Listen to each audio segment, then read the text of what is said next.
हमने कल भी बताया 7 साल के बाद एक इलेक्टेड रिप्रेजेंटेटिव्स की एक सरकार की बजट आई है और ये कहा गया है कि ये अगले 5 साल के लिए जो कमिटमेंट्स है वो हमने पूरी करनी है और वो 5 साल के अंदर जो चीज़ें होनी है उसकी एक स्ट्रॉन्ग फाउंडेशन कल के बजट से रखी गई है।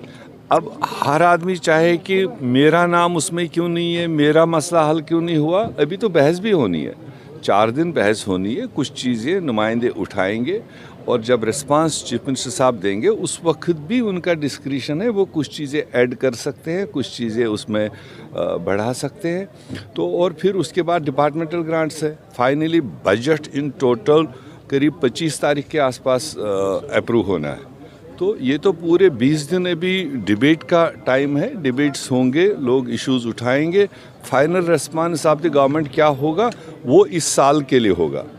और बाकी तो स्ट्रांग फाउंडेशन जो बेसिक कुछ इश्यूज थे, जैसे राशन बढ़ाने की बात थी, बिजली फीस 200 यूनिट तक माफ़ करने की बात थी, या बेरोज़गारी को एड्रेस करने के लिए जो खाली वैकेंसीज़ हैं उनको फिलअप करने की बात थी, 50% आबादी को ऑनर करने की बात थी।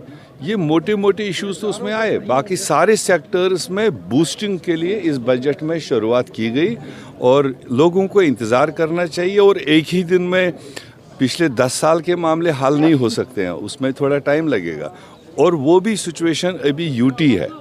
ये भी एक बड़ी बात है कि यूटी स्टेटस में इतनी लिबर्टी के साथ जितना मुमकिन हो सका गवर्नमेंट ने बजट अपना सामने रखा है।